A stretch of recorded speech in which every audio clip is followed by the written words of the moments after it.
Welcome along to stage 19 of La Vuelta. On paper, this was the calm before Saturday's storm in the mountains. 165 flat kilometres between Ávila and Toledo, even if there was a bit of a sting in the tail with an uphill drag to the finish line.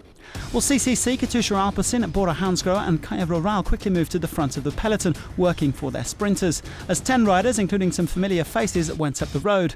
Stage 8 winner Niki Assant, Sylvain Dillier, Skabu Guilherme, Lawson Craddock, Remy Cavagna, Ben O'Connor, plenty of riders that we've seen in previous breakaways. Well, they had managed to open up a 3-minute gap at one point, but the peloton then began to tighten the leash. The advantage down to 1 minute and 40 with around 90k to go. But this, though, was the day's big moment. A crash in the peloton with 67k to go, and race leader Primož Roglič was caught up in it. Miguel Angel Lopez also going to ground, but Alejandro Valverde and Nairo Quintana managed to squeeze through. And instead of waiting around for the race leader, Movistar decided to put the hammer down.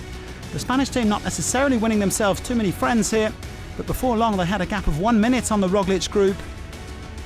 Well, the Slovenian would eventually get back on terms around 15 kilometres later with a helping hand from Astana, but he used up a fair bit of energy and also lost one of his key lieutenants, Tony Martin, in the crash. Well, Roglič was then forced to chase again as Bora Hansgrohe attacked in the crosswinds, causing a split and taking Valverde with them. The race leader eventually making contact again 5k later.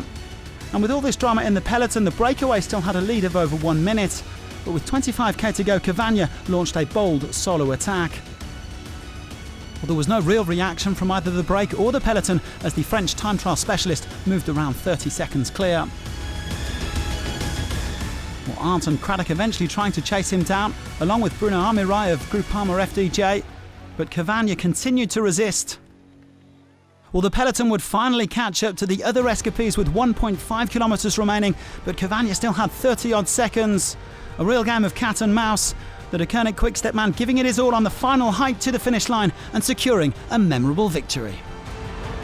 It's Remy's rampage as Cavagna conquers Toledo, the biggest win of his young career. They're sprinting, but it's all too late. It's a shake of the head. It's Remy's joy today. The 24-year-old handing Deceuninck Quick-Step their fourth win of this Vuelta after 1 for Fabio Jakobsen and 2 for Philippe Gilbert.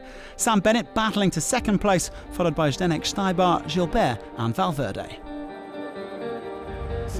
Well, it was the next objective that I'd set myself after winning at World Tour level to win a Grand Tour stage. And now I've managed to do that at La Vuelta, so I'm really happy. So what should you do when the race leader is caught up in a crash, wait or attack?